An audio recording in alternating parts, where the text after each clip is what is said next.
On Christmas, I was pulling a double shift at the ER. My parents and sister told my 16-year-old daughter there wasn't room for her at the table. She drove home alone and spent the holiday in an empty house. I didn't argue, I took action. The next morning, my parents found a letter. And the screaming started. That Christmas, my heart didn't just break, it shattered into a million pieces when my own family told my daughter there was no room for her at the holiday table, forcing her to drive home alone to an empty house. Can you imagine that kind of betrayal? But instead of making a scene, I did something far more powerful. I'm Lauren Mitchell, 35, an ER nurse and a single mom to my incredible 16-year-old, Harper. Working double shifts, especially during the holidays, is just part of my life. For years, I've tried to manage the constant tension with my parents and sister, all for Harper's sake. But last Christmas, they crossed a line I never thought possible. Before I continue, let me know where you're watching from in the comments, and if you value stories about setting boundaries and finding strength, hit that subscribe button. I became a nurse 12 years ago, driven by this deep need to help people when they're most vulnerable. The irony isn't lost on me that I've spent so much time caring for strangers, while sometimes I felt like I was failing to protect the person who matters most, Harper. Her dad, Jason, and I divorced when she was 7. It was pretty amicable, but his involvement in her life has been, well, inconsistent.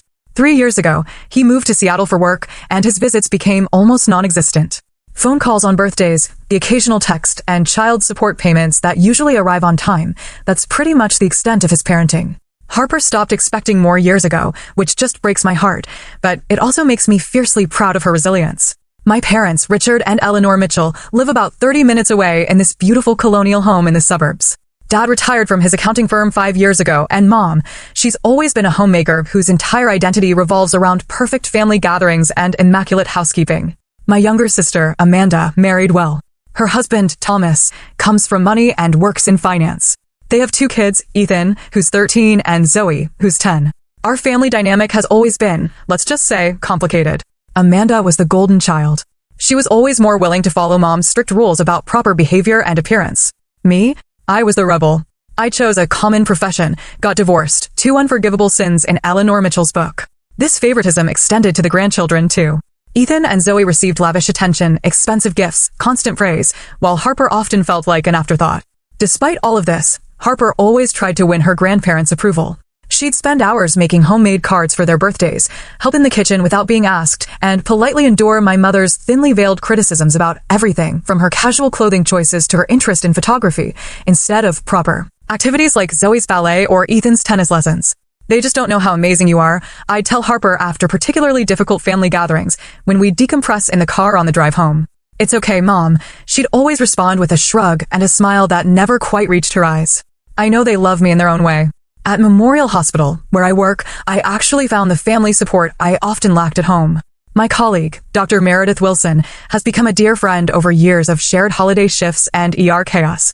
She's single, no children, but she's always taken a special interest in Harper, attending her school photography exhibitions and bringing her quirky souvenirs from medical conferences. Christmas at my parents' house has always been a production. My mother plans months in advance, decorating every inch of their home with coordinated ornaments, insisting on formal attire for dinner. In previous years, I negotiated my hospital schedule to ensure Harper and I could attend, even if it meant working overnight on Christmas Eve or heading straight to a shift after opening presents. This year was different. A nationwide nursing shortage hit our hospital particularly hard, and by early December, I knew I'd be working a double shift on Christmas Day. It was disappointing, but unavoidable. Harper, I'm so sorry about Christmas this year, I told her one evening as we decorated our small artificial tree. I tried everything to switch, but we're critically understaffed. Harper hung a handmade ornament from her elementary school days and smiled. Mom, it's fine. I'm not a little kid anymore. Grandma already called and said I should still come for dinner. I paused, ornament in hand. Really? That was thoughtful of her. See, they do care. Harper looked pleased. And I can drive myself now, so you don't have to worry about me getting there. Having just gotten her license 2 months prior, Harper was eager to embrace any opportunity for independence. Still, I hesitated. I don't know, sweetheart. It's Christmas Day. There could be drunk drivers and... Mom, she interrupted with the patented teenage eye roll. It's a 30-minute drive in broad daylight. I'll be super careful. Plus, I already told Grandma I'd help her make those cranberry tarts everyone loves. Seeing her excitement, I reluctantly agreed. I called my mother to confirm the arrangement, making sure Harper would be welcomed and comfortable spending Christmas with them while I worked. Of course, she should come, my mother said briskly. Families should be together on Christmas. It's a shame you have to work, but I suppose someone has to. I ignored the passive-aggressive undertone, focusing instead on the logistics. I'll make sure she brings something for dinner. What time should she arrive? 3. Dinner at 5, and tell her to wear something nice. I'm using the good china. It was settled. Harper would spend Christmas with my parents and sister's family while I cared for patients in the ER. Though I felt the familiar pang of working through another holiday, I was grateful Harper wouldn't be alone. At least, that's what I thought. As Christmas approached, Harper seemed genuinely excited about going to her grandparents' house alone. She picked out a new green sweater that brought out her eyes, practiced making a sweet potato casserole using my grandmother's recipe, and even wrapped thoughtful presents for everyone with her characteristic attention to detail. You'll call me when you arrive, right? I asked for probably the 10th time as Christmas Day approached. Yes, Mom, Harper promised. And I'll text you updates so you don't worry. I still had reservations, but seeing Harper's enthusiasm about feeling grown up enough to drive herself to Christmas dinner, I pushed my concerns aside. After all, she would be surrounded by family who supposedly loved her. What could possibly go wrong? Christmas Eve was a flurry of last-minute preparations. Harper and I had our own small celebration that night, exchanging a few gifts and watching our traditional movie marathon of holiday classics. I helped her wrap the sweet potato casserole in foil with detailed reheating instructions written in my neatest handwriting. Are you sure the sweater looks okay? Harper asked, modeling her new green outfit with black pants and small silver earrings I'd given her the night before. You look beautiful, sweetheart, I assured her, tucking a strand of her auburn hair behind her ear. Absolutely perfect. The next morning arrived too quickly. I had to report for my shift at 7 a.m., and as I donned my scrubs, Harper sleepily made her way to the kitchen to see me off. Remember, drive carefully, I said, hugging her tightly. Text me when you get there, Anne. And when I leave, and if anything happens, she finished with a smile. I know, Mom. I've got this. Go save lives. I kissed her forehead, trying to ignore the knot in my stomach. Love you, Harper. Merry Christmas. Love you too. Now go before you're late. The emergency room was predictably chaotic when I arrived. Holiday-related injuries and illnesses always kept us busy, from cooking accidents to heart attacks triggered by family stress. By mid-morning, we had a steady stream of patients, and I fell into the familiar rhythm of triage, treatment, and care. Around noon, my phone vibrated with a text from Harper. Made it to Grandma's. Driving was fine. Grandpa says hi. I smiled, feeling relief wash over me as I quickly typed back between patients. Great. Having fun. Her response came a few minutes later. Yeah, helping with dinner prep. As the afternoon progressed, I checked my phone whenever possible, noticing Harper's texts becoming increasingly sparse and less enthusiastic. 1:30 p.m. Aunt Amanda brought extra people, some colleagues of Uncle Thomas. 2:45 p.m. Dinner might be later than planned. 3:50 p.m. Everything's fine. Just busy. By 5:30 p.m., the ER had reached peak chaos. A multi-car accident had brought in several trauma patients simultaneously, and I hadn't checked my phone for over an hour. When I finally had a moment to breathe, I found a message that made my blood run cold. Coming home. Don't worry about me. My hands shook as I tried calling Harper, but the call went straight to voicemail. I tried again while rushing to the break room, panic rising in my throat. Dr. Wilson, I need a minute, I said to Meredith as I passed her in the hallway. What's wrong? She asked, following me. It's Harper. Something happened at my parents'. My phone rang. Harper's face lit up the screen. I answered immediately. Harper, what's going on? Are you okay? I'm fine, Mom, she said, her voice too controlled, too flat. I'm driving home now. Why? What happened? Nothing important. Grandma just said there wasn't room at the table for me. It's no big deal. My heart dropped. What do you mean, no room? What exactly happened, Harper? There was a long pause before she continued, her voice smaller now. Aunt Amanda brought 4 extra people from Uncle Thomas's office. When it was time for dinner, Grandma said they needed the dining room seats for the adults. She told me to eat in the kitchen. I closed my eyes, gripping the phone tighter. And then I said that was fine, but then Grandma started rearranging, making sure Ethan and Zoe were at the main table with everyone else. When I brought my plate to the kitchen, Harper's voice cracked slightly, she said. She said there was a lot going on and maybe it would be better if I just came back another time when it wasn't so hectic. She said there was really no room and maybe next year would be better. White-hot anger surged through me. Did anyone say anything? Grandpa? Amanda? Grandpa was busy carving the turkey. Aunt Amanda just looked uncomfortable and kept talking to her guests. Uncle Thomas suggested I could eat in their car if I wanted to wait. Harper's attempt at a laugh came out more like a sob. No one even offered to drive me home or make me a plate to take with me. So I just left. Where are you now? I asked, struggling to keep my voice steady. About 10 minutes from home. I'm being careful, I promise. Harper, I'm so sorry. I can try to get someone to cover. No, Mom, she interrupted firmly. You have patients who need you. I'm fine, really. I'll just heat up some leftovers at home. Text me the second you get home, I insisted. Leave the location sharing on your phone turned on. I will. Don't worry. After we hung up, I stood frozen in the break room, shaking with a mixture of fury and heartbreak. Meredith placed a hand on my shoulder. What happened? I explained the situation, each word tasting bitter in my mouth. That's horrible, Meredith said, her expression darkening. Do you need to leave? I can talk to Reynolds about emergency coverage. I looked through the break room window at the busy ER, weighing my professional duty against my maternal instinct. There were patients in pain, scared, and separated from their families on Christmas. No, I finally said. Harper says she's okay for now. She'll be home soon, and there's nothing I can do to fix this immediately. These patients need me here. My shift ends at midnight. I'll handle my family then. Meredith squeezed my arm. Let me know if you change your mind, and Lauren, don't let them get away with this. I nodded, returning to the floor with a newfound clarity amid my anger. As I checked vitals and administered medications, my mind replayed years of subtle, and not so subtle, mistreatment that I had allowed to continue for the sake of family harmony. Harper texting that she had arrived home safely was my only comfort as I worked through the evening. We exchanged messages when I could. Are you hungry? There's leftover pasta in the blue container. Found it. I'm okay, Mom. Don't worry about me. Did anyone call you from Grandma's? A longer pause before. No. No one. That simple no cemented my resolve. During my dinner break, I called my friend Rachel, who lived in our apartment complex. Rachel, I hate to ask on Christmas, but is there any chance you have extra food? Harper's alone at home and... Say no more. Rachel interrupted. Brian made enough ham to feed an army. We'll put together a plate and bring it over right now. Thank you, I said, my voice cracking with gratitude.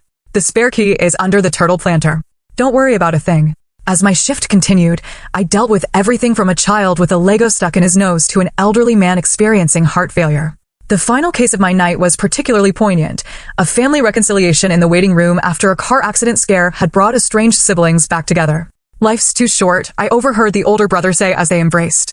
Family should have each other's backs. I thought about those words as I finished my charting. Family should have each other's backs. Harper and I had always had each other's backs. It was time I had hers in a way I should have years ago. The remaining hours of my shift stretched endlessly. Every time I checked my phone, I hoped to see a message from my parents or Amanda, some acknowledgement of what they had done to Harper.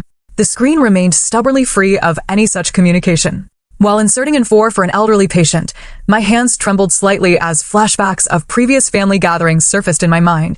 Harper at age 8. Sitting alone at the kids' table while Ethan and Zoe were invited to sit with the adults because they were so well behaved. Harper at 12, excitedly showing her grandmother a painting that had won a school art contest, only to have Eleanor glance at it dismissively and change the subject to Zoe's ballet recital. Harper. At 14, spending hours wrapping thoughtful presents for everyone, then watching her cousins receive expensive electronics, while she got generic bath products that still had the clearance sticker partially visible. Are you all right, dear? My elderly patient asked, noticing my distraction. I forced a smile. Yes, just thinking about my daughter. She's home alone on Christmas. The woman patted my hand with her free one. You're here helping others. That's teaching her an important lesson about service. She'll be just fine. I nodded, but the truth nagged at me. I wasn't just teaching Harper about service. I was inadvertently teaching her that it was acceptable to be treated as less than by people who were supposed to love her, that her feelings and dignity were negotiable. During my break around 10 p.m., I texted Harper again. How are you doing, sweetheart? I'm okay. Rachel and Brian brought over food. They're really nice. Did you eat enough? Yeah, their ham was actually better than Grandma's. Don't tell her I said that. I smiled despite everything, recognizing Harper's attempt to lighten the mood. Your secret's safe with me. Did you open the present I left on your nightstand? Not yet. Saving it for when you get home. Good idea. Try to get some sleep if you can. I'll be home around 12:30. I'll probably still be up. Love you, Mom.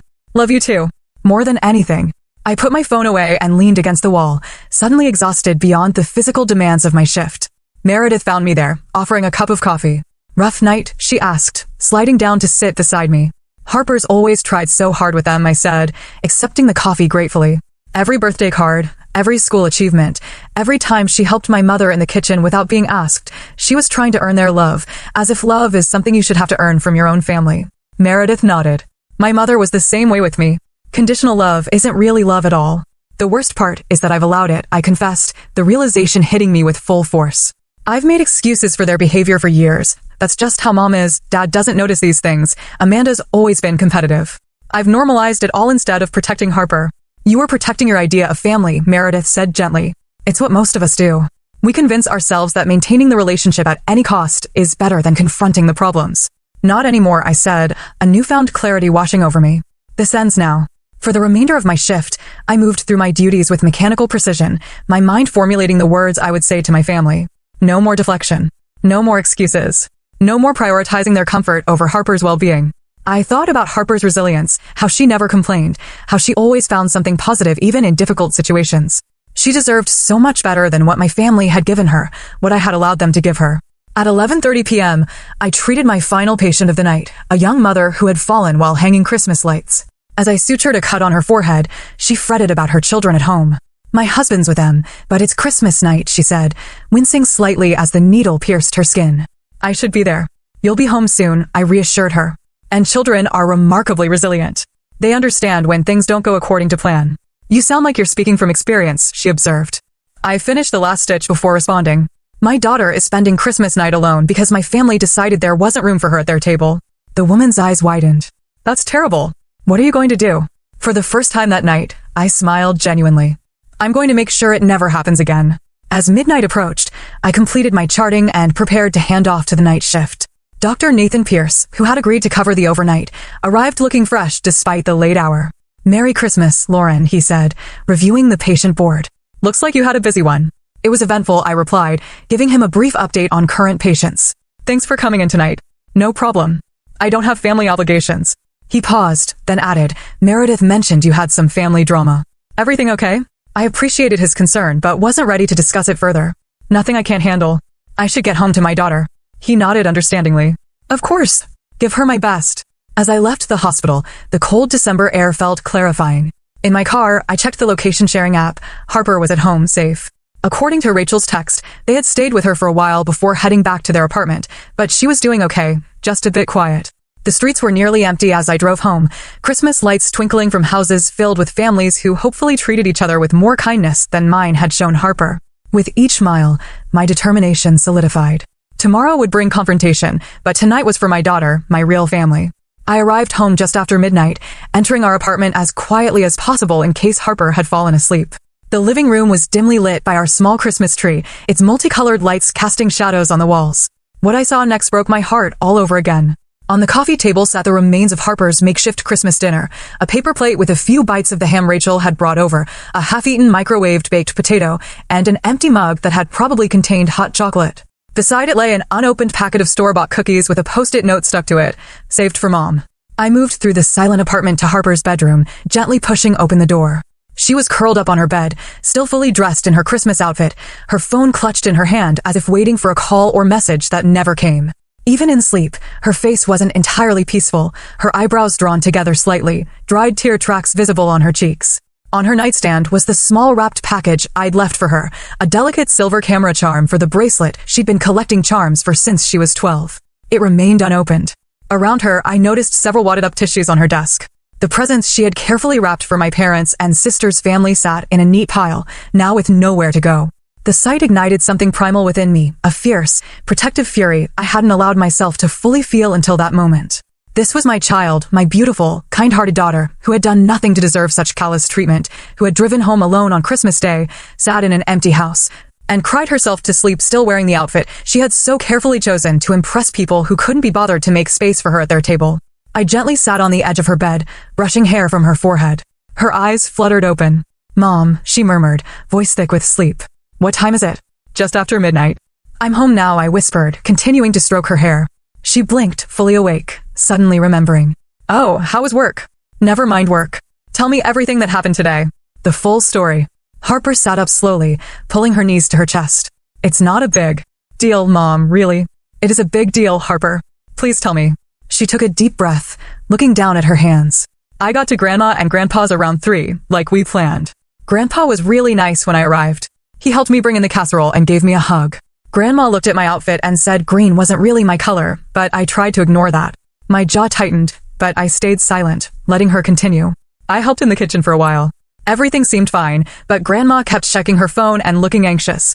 Around 4, Aunt Amanda arrived with Uncle Thomas and the kids, but they had 4 other people with them, some colleagues of Uncle Thomas that were in town without family. Grandma seemed surprised but kept saying, "The more the merrier." Harper twisted a loose thread on her sleeve. When it was time to set the table, I started helping. That's when Grandma pulled me aside and said there were too many adults for everyone to fit at the dining room table. She asked if I would mind eating at the kitchen counter since I was young and adaptable. I closed my eyes briefly, imagining the scene. I said that was fine, Harper continued. I really didn't mind. But then I noticed she made sure Ethan and Zoe got seats at the main table. Zoe's only 10, Mom. When I pointed that out, Grandma said they were sitting with their parents because the guests needed to be accommodated properly. Harper's voice grew quieter. So I took my plate to the kitchen. But Aunt Amanda's guests kept coming in for drinks and snacks, making comments about how weird it was that I was sitting there alone. One of them asked if I was the hired help. My hands clenched into fists. After about 10 minutes, Grandma came in looking flustered.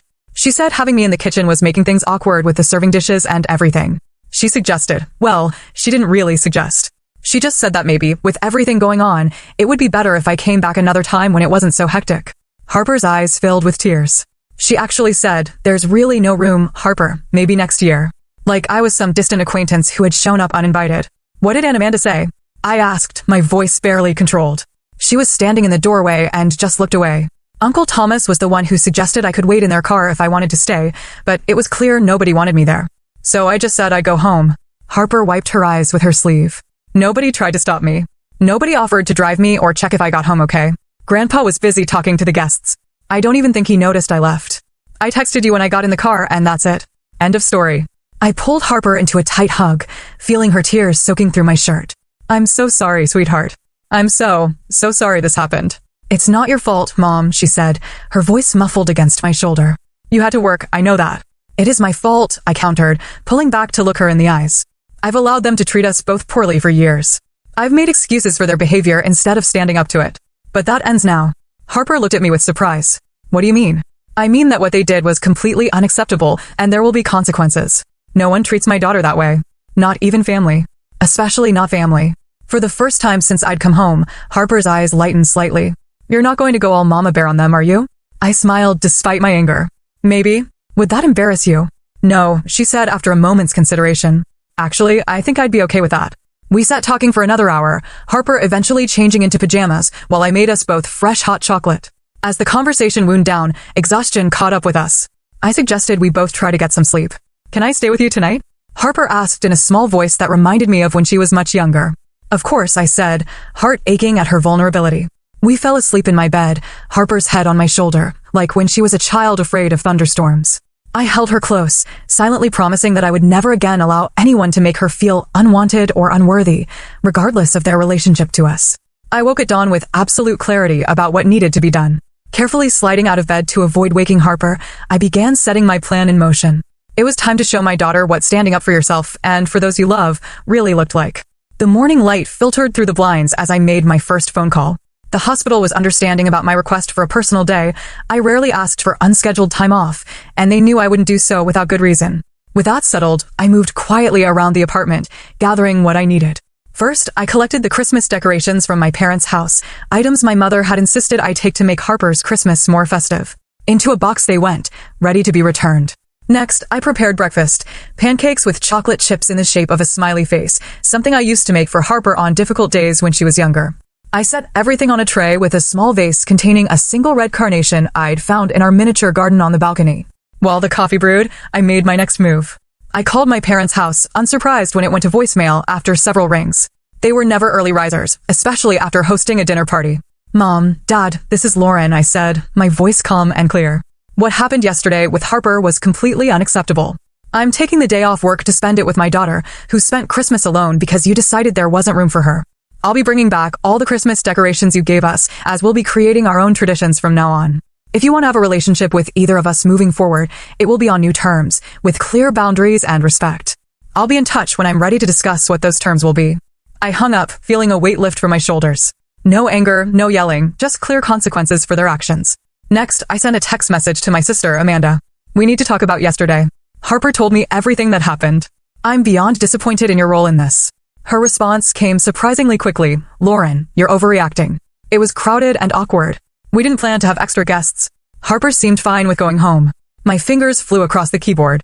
A 16-year-old driving home alone on Christmas to an empty house because adults couldn't make space for her is not fine. Your children were accommodated while mine was sent away. That speaks volumes about what you think of Harper. Amanda's response showed her true colors. That's not fair. My kids are younger. Harper is practically an adult. Mom was stressed trying to accommodate everyone. It wasn't personal. I took a deep breath before responding. It was absolutely personal to Harper. She prepared for days, was excited to be with family, and ended up alone on Christmas while everyone else celebrated. No one even checked if she got home safely. Think about how that felt for her. Would you accept that treatment for Ethan or Zoe? When no immediate response came, I continued. This isn't just about yesterday.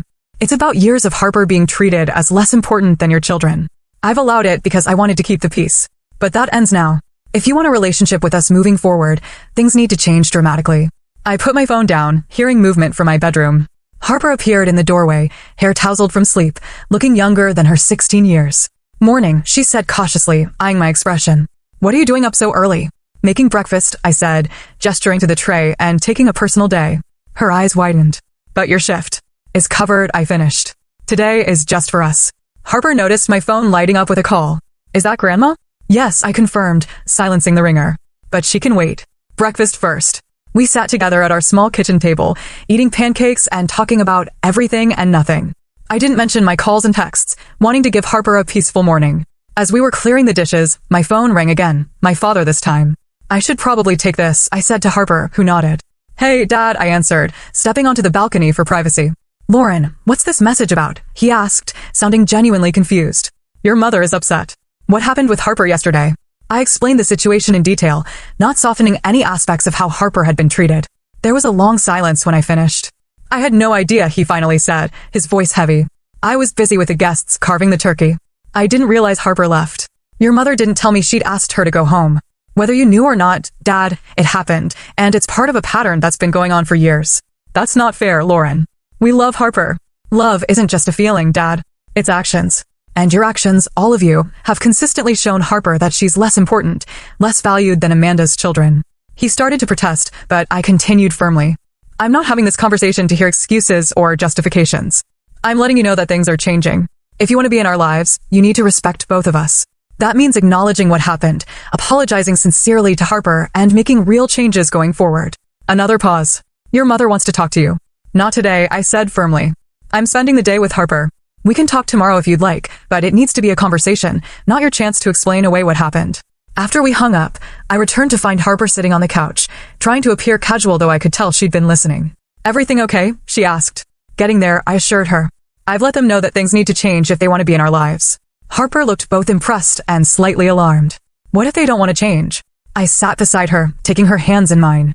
Then we'll build our family elsewhere, with people who value you properly. As if on cue, the doorbell rang. I opened it to find Meredith standing there with armfuls of grocery bags. Reinforcements have arrived, she announced, breezing past me into the kitchen. I brought everything for a proper Christmas dinner. Hope that's okay. Harper's face lit up. Dr. Wilson, you didn't have to do that. It's Meredith outside the hospital, remember? And of course I did. No one should miss Christmas dinner. She began unpacking ingredients, a small turkey, potatoes, vegetables, and several dessert options. Before I could thank her properly, the doorbell rang again. This time it was Rachel and Brian from across the hall, along with their college-age son, Michael.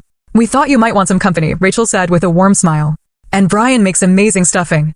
The more the merrier, I said, the phrase taking on new meaning as I welcomed them in. Within an hour, our small apartment was filled with laughter and the scent of cooking food. Meredith had apparently spread the word because 2 more hospital colleagues arrived, Nurse Sophia with her husband, James, and Dr. Lopez with homemade tamales that his mother insisted were essential to any holiday celebration. Harper moved from initially shy to increasingly comfortable as everyone made her the center of attention, asking about her photography, complimenting her help in the kitchen, and treating her with the respect and affection my own family had failed to provide. Around 2, there was another knock at the door. Harper answered it, then called to me with an uncertain voice. Mom, it's Aunt Amanda. I joined Harper at the door, where my sister stood alone, looking uncharacteristically unsure of herself. Can we talk? She asked quietly. I glanced at Harper, who nodded slightly. Come in, I said. We're having our own Christmas celebration. Amanda's eyes widened as she took in the full apartment and festive atmosphere. I can come back another time. No, I interrupted. If you want to talk, now is fine. We can use the balcony. Once outside, Amanda fidgeted with her purse strap. I wanted to apologize to both of you, but especially to Harper. What happened yesterday was wrong. Yes, it was, I agreed, not making it easier for her. I should have said something when Mom told her to leave. I knew it wasn't right, but... She trailed off. What? But I didn't want to make a scene. I didn't want to upset Mom or make things awkward with Thomas's colleagues. She looked down. I put everyone else's comfort above Harper's feelings. That was wrong. Her honesty surprised me. Yes, it was. The truth is, Amanda continued, her voice quieter, I've always been a little jealous of your relationship with Harper. You two have something special. You're not just mother and daughter, you're actually friends. You respect each other. I don't have that with my kids. I hadn't expected this level of vulnerability from my always composed sister. That doesn't excuse what happened, she added quickly. Nothing does. I just wanted you to know that it comes from my own insecurities, not from not caring about Harper. Amanda, you've allowed your children to be favored over Harper for years. You've participated in it. She nodded, tears forming in her eyes. I know. And I'm truly sorry. I'd like a chance to make it right, if Harper's willing to give me that chance. I studied my sister, seeing genuine remorse. That's up to Harper, but any relationship moving forward would need to look very different. I understand, she said. Can I talk to her? I called Harper to the balcony, giving them space to speak privately while I returned to our guests. Through the glass door, I watched their conversation, Amanda speaking earnestly, Harper's initially stiff posture gradually softening, a tentative hug exchanged. When they rejoined the group, Harper had a thoughtful expression. Aunt Amanda's going to stay for dinner, she announced. I said it was okay. I nodded, respecting her decision. Amanda integrated herself surprisingly well into our gathering, rolling up her sleeves to help in the kitchen, and engaging with Harper's interests in a way I'd rarely seen before. As afternoon turned to evening, my parents called twice more. I let the calls go to voicemail, focusing instead on the joyful celebration unfolding in our home. We ate turkey and tamales at our mismatched dining table with extra chairs borrowed from neighbors. We played board games and shared stories. Harper laughed more than I'd heard in months. When our guests finally departed around 9, leaving us with enough leftovers for days, Harper helped me clean up with a contentedness I hadn't expected after yesterday's disaster. This was the best Christmas ever, she declared, loading the dishwasher. Even after what happened yesterday? I asked. She considered this, then nodded firmly. Maybe because of what happened yesterday. I saw you stand up for me, Mom, and then all these people showed up just because they care about us. That feels more like family than some fancy dinner where I'm not really wanted. I hugged her tightly, recognizing the wisdom in her words. You're right. Family is about who shows up, not who you're related to. Are you still going to talk to Grandma and Grandpa tomorrow? She asked. Yes, I confirmed, but not to fight or yell. To set boundaries about how we expect to be treated going forward. Harper nodded, understanding the difference. I'm glad Aunt Amanda came today. I think she really meant her apology. I think so too. People can change if they want it badly enough. As we finished cleaning, my phone buzzed with a text from Meredith. Today was wonderful. Dr. Pierce is sorry he missed it. He was asking about you both. Maybe next time? I smiled, typing back, definitely next time. Thank you for everything today. Harper peered over my shoulder with a mischievous grin. Dr. Pierce was asking about us? The cute one who always brings you coffee. I felt my cheeks warm. He's just a colleague who's concerned. Harper teased, a concerned colleague who looks at you like you're a Christmas miracle. I laughed, nudging her playfully. Go to bed, you. It's been a long 2 days. As Harper headed to her room, she paused. Mom, I'm proud of you for standing up to them. Her words meant everything. I'm proud of us. And I promise, from now on, we're only spending time with people who value you properly, who see how amazing you are. That goes for you too, she said seriously. You deserve better too, Mom. As I got ready for bed that night, I realized Harper was right. We both deserved better, and by taking action today, I had finally shown her how to make that happen. The confrontation with my parents tomorrow wouldn't be easy, but with Harper by my side, I felt ready for whatever came next. Our impromptu Christmas celebration had created a beautiful mess, evidence of joy scattered throughout the apartment. I woke early the next morning to find Harper already up, organizing the leftovers in the refrigerator with methodical precision. Morning, I said, pouring coffee into my favorite mug. You're up early. Couldn't sleep, she admitted, thinking about today. Today, the day we would formally address what had happened with my parents. I checked my phone, 3 missed calls from my mother, 2 from my father, and several text messages expressing varying degrees of contrition and defensiveness. Are you nervous? I asked Harper. She arranged the last container and closed the refrigerator door before answering. A little, but mostly I feel. I don't know, stronger. I smiled, recognizing that feeling. That's what happens when you decide not to accept mistreatment anymore. It's empowering. Are they coming here? She asked. No, I said firmly. I thought about it, but this is our safe space. I don't want it tainted with potential conflict. I told them we'd meet at the coffee shop on Maple, neutral territory. Harper nodded, looking relieved. Good thinking. What time? 11. That gives us time to prepare. I sipped my coffee, studying her expression. You don't have to come if you don't want to. I want to, she said without hesitation. I need to be there. As we ate breakfast, my phone buzzed again. Amanda. How's Harper today? Her text read, I meant everything I said yesterday. I'd like to be a better aunt going forward. I showed the message to Harper, who considered it thoughtfully before suggesting I respond positively but cautiously. Tell her we appreciate her apology and look forward to seeing how things evolve. My 16-year-old was handling this with more maturity than most adults I knew. I typed the response, adding, we're meeting Mom and Dad at 11 at Maple Street Coffee. You're welcome to join if you want moral support. Amanda's reply was immediate. I'll be there. And Lauren, thank you for giving me a chance to make this right. By 10:45, Harper and I were seated at a corner table in the cozy coffee shop, 2 steaming mugs before us.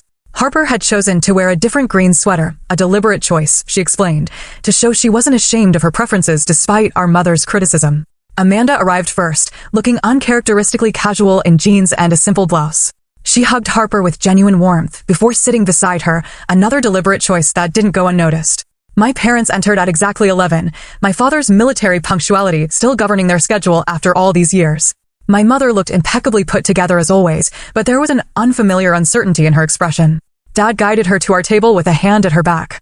Lauren, Harper, he nodded at each of us, then noticed Amanda. Amanda? I didn't know you'd be here. I invited her, I said simply. Please sit down. Once they were settled, an uncomfortable silence fell over the table. I had promised myself I wouldn't be the first to speak. They needed to take responsibility without prompting. Finally, my father cleared his throat.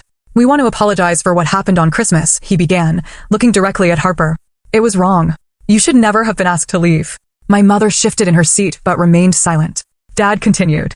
I didn't fully understand what had happened until Lauren explained it yesterday. That's not an excuse. I should have been more aware. I'm sorry, Harper. Harper nodded slightly but didn't speak. Her silence seemed to unnerve my parents more than any angry words could have. Eleanor, my father prompted gently, don't you have something to say? My mother straightened her already perfect posture. Yes, well, things got rather hectic with the unexpected guests. Perhaps I didn't handle it as well as I could have. I felt Harper tense beside me. This non-apology was exactly what I had expected. Mom, I said evenly, Harper drove home alone on Christmas Day to an empty house because you told her there was no room for her, while making space for everyone else, including children younger than her. Not handling it well doesn't begin to cover what happened. My mother's cheeks flushed. What would you have had me do, Lauren? We didn't have enough chairs. You could have asked one of the adults to eat later, Amanda interjected, surprising me with her directness. Or we could have eaten in shifts. Or someone could have run to get a folding table. There were dozens of solutions that didn't involve sending Harper away. Mother turned to Amanda with betrayal in her eyes. You didn't say anything at the time. I know, Amanda acknowledged. And I was wrong. I've apologized to Harper for that. The issue isn't just Christmas Day, I continued, keeping my voice level. It's years of Harper being treated as less important than Ethan and Zoe, less deserving of attention, affection, and consideration. That's not true, my mother protested. We love Harper. Love is demonstrated through actions, Mom, I said, and your actions have consistently shown favoritism. Dad placed a calming hand on my mother's arm before addressing me. What do you want from us, Lauren? We're here. We're apologizing. What else can we do? This was the opening I had been waiting for. If you want to have a relationship with us moving forward, there need to be clear expectations and boundaries. I outlined what those boundaries would look like. Equal treatment for all grandchildren, respect for both Harper and me as individuals with valid feelings and preferences, no criticism of our life choices or appearances, and, most importantly, accountability when these boundaries were crossed. Additionally, I continued, we won't be attending any family gatherings where these expectations aren't met. We're no longer willing to endure discomfort or disrespect for the sake of keeping the peace. My mother looked stunned. You're giving us ultimatums now? No, Mom. I'm telling you what we need to have a healthy relationship with you. Whether you can provide that is entirely your choice. Harper, who had remained silent throughout the exchange, finally spoke. I want to have a relationship with you both. I love you, but I need to know that you value me. Not just say you do, but show it.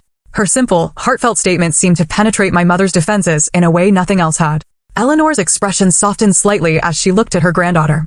I never meant to make you feel unvalued, Harper, she said, her voice quieter than before. I'm sorry that I did. It wasn't a perfect apology, but it was a start, the first genuine acknowledgement from my mother that her actions had caused real hurt. My father, ever the practical one, asked, what happens now? Now we see if things can change, I answered honestly. We're not cutting you off. We're asking for a reset with new understanding. We agreed to a family meeting in January, on neutral ground again, to discuss specific expectations and how to move forward. As we prepared to leave, my father hugged Harper tightly, whispering something in her ear that made her smile. My mother's embrace was briefer but seemed less perfunctory than usual. Amanda walked us to our car. That went better than I expected, she observed. It's just words so far, I reminded her.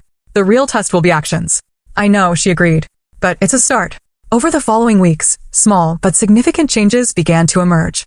My father called Harper directly several times, showing interest in her photography and offering to help her build a proper darkroom in our spare closet. He came over one weekend with tools and supplies, spending hours working alongside Harper, their relationship strengthening with each shared project. My mother's evolution was slower and more measured. Her first solo visit to our apartment was awkward.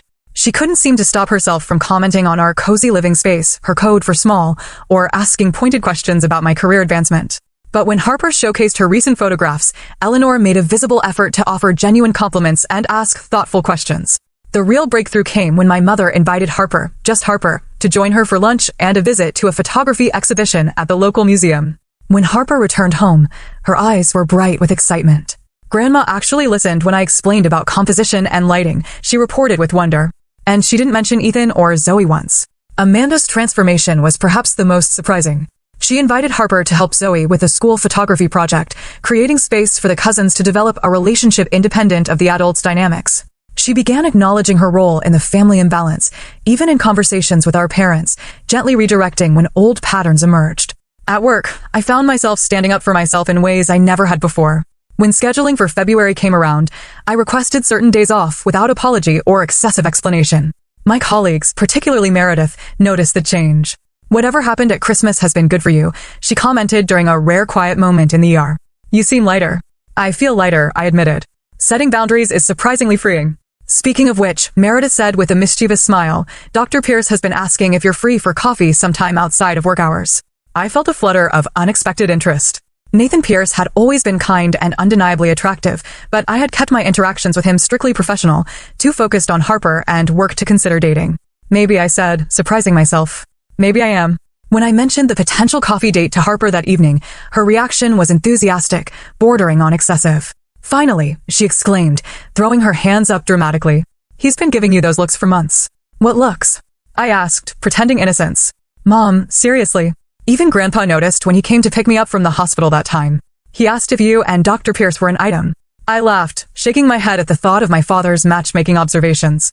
"Well, see, it's just coffee for now," Harper said with a knowing smile. The January family meeting we had scheduled took place at a restaurant chosen for its neutral territory status. To my surprise, everyone arrived with written notes, evidence they had given serious thought to our discussions. Even my mother, though she struggled the most with accepting criticism, made visible efforts to listen without immediately defending herself. We established clear guidelines for communication and expectations. My father, ever the accountant, actually created a shared document where we could note concerns or issues as they arose, addressing them before they festered into larger problems. The most significant moment came when Harper, with newfound confidence, directly addressed her grandmother. "I need you to understand that when you compare me to my cousins or criticize my interests, it really hurts," she said, her voice steady despite her nervous hands. "I'm not asking you to pretend to love everything I do, but I am asking you to respect that I'm my own person." My mother, to her credit, didn't deflect or dismiss. "I understand," she said after a moment's reflection. "I'll do better, Harper. I promise." It wasn't a perfect resolution, but it was a genuine step forward. As winter melted into spring, our new family dynamic continued to evolve. There were missteps and old habits that occasionally resurfaced.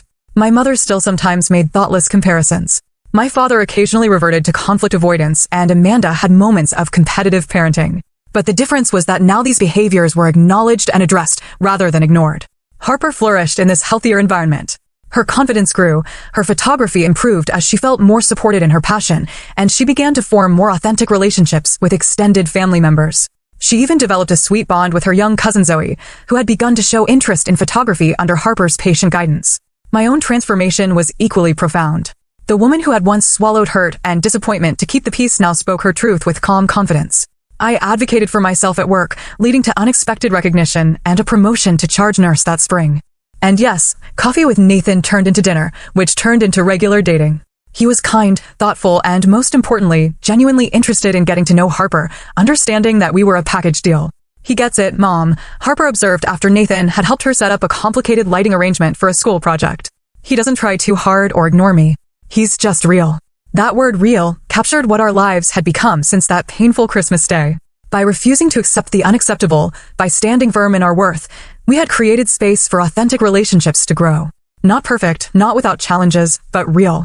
6 months after that fateful Christmas, Harper and I sat on our apartment balcony, enjoying the warm June evening. Our small container garden was thriving, a project my father had helped us start during one of his weekend visits. The string lights Harper had hung gave everything a gentle glow as we sipped lemonade and reflected on how much had changed. "Grandpa called today," Harper mentioned, scrolling through photos on her camera. "He wants to take me fishing next weekend." I smiled, remembering how my father had discovered a shared interest in early morning solitude with Harper. Their fishing trips had become a monthly tradition, opportunities for quiet conversation and understanding that had been missing before. What about Ethan and Zoe? I asked, curious if the old patterns were truly changing. Harper shrugged. Ethan's not interested. Zoe might come next time, but she has a recital this weekend. Grandpa said it's my special time anyway. That simple statement represented enormous progress. My father had made genuine efforts to form individual relationships with each grandchild, recognizing Harper's unique qualities rather than lumping the cousins together or favoring the others. My mother's journey had been more complicated.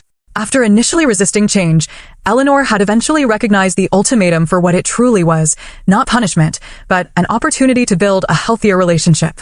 While she still occasionally slipped into old habits of criticism or comparison, she now caught herself more often than not, sometimes even mid-sentence. Grandma texted me about the photography competition, Harper continued, showing me the message. She found the application and sent me the link before I even mentioned I was interested. The photography competition was a prestigious local contest that Eleanor had discovered through her museum volunteer work. The fact that she had thought of Harper immediately, taking initiative to support her passion, spoke volumes about her efforts to change. Our relationship with Amanda's family had transformed as well. The competitive undercurrent had largely dissolved, replaced by more authentic interactions.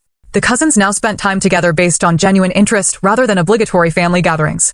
Ethan, now 14, had actually sought Harper's help with a school photography project, recognizing her talent in a way that would have been unimaginable before. Aunt Amanda asked if we want to join them at the lake house in August, Harper mentioned. Just a casual thing, she said, no pressure. Do you want to go? I asked, keeping my tone neutral. Harper considered this. Yeah, I think I do. It's different now. She actually sees me. That was the heart of everything, being truly seen. The changes in our extended family hadn't happened overnight, and they hadn't been without setbacks. There had been tense conversations, moments of backsliding, and periods of frustration on all sides. But the consistent enforcement of boundaries had slowly created a new normal. My relationship with Nathan had developed gradually over these months. He understood my priorities and respected the boundaries I set around my time with Harper. His patience and genuine interest in both our lives had allowed something beautiful to grow between us. Dr. Pierce is coming over for dinner tomorrow, right? Harper asked with a knowing smile. Nathan, I corrected gently, and yes, he's bringing ingredients to teach us both how to make proper paella. You really like him, don't you? Harper observed, her perceptiveness catching me off guard. I felt my cheeks warm. I do. But you know you're still my priority, right? Mom, Harper said within. Exaggerated eye roll, I know that. I also know that you deserve to be happy, and he makes you happy. Her maturity continually amazed me. When did you get so wise? Probably around Christmas, she answered thoughtfully. Watching you stand up for us changed something for me. I realized that accepting bad treatment doesn't make you a good person. It just teaches people it's okay to treat you badly. I reached across the small table and squeezed her hand. That's exactly right. I've been thinking about that a lot lately, she continued, especially with college applications coming up next year. I used to worry so much about what everyone thought, especially Grandma and Aunt Amanda. Now I'm just focusing on what I actually want. And what do you want? I asked. To study photojournalism, she said without hesitation. To tell stories through images that make people feel something. The confidence in her voice was the greatest gift of this entire journey. My daughter now understood her own worth in a way that would serve her throughout her life. Our conversation was interrupted by my phone ringing, Meredith calling about a baby shower for another colleague.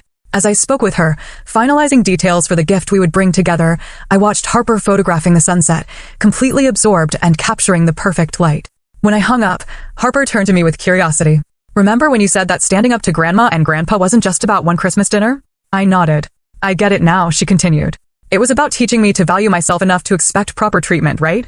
That's exactly it, I confirmed, amazed by her insight. The greatest gift I could give you wasn't protection from every hurt, but the tools to protect yourself, to know your worth and expect others to honor it. As darkness fell, we remained on the balcony, planning our summer and discussing possibilities for the future.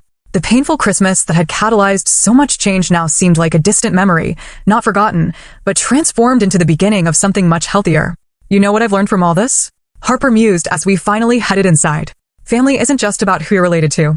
It's about who shows up, who respects you, who sees you for who you really are. That's absolutely right, I agreed. Family can be biological, but it's also who you choose and who chooses you back every day. As Harper headed to her room, I lingered in our living room, looking at the photographs now prominently displayed on our walls, images Harper had taken, properly framed and honored. Among them was a new family photo from Easter. Everyone actually smiling genuinely. Not perfect, but real. Authentically us. The journey from that painful Christmas to now hadn't been easy, but it had been ultimately healing. By refusing to accept mistreatment, by establishing firm boundaries, we had created space for something better to grow, not just with our extended family, but within ourselves. Have you ever had to set difficult boundaries with family members? I'd love to hear your experiences in the comments below. And if this story resonated with you, please hit that like button and subscribe to hear more about our journey. Remember, standing up for yourself isn't selfish, it's necessary for healthy relationships. Thank you for listening to our story, and I hope it gives you courage if you're facing similar challenges.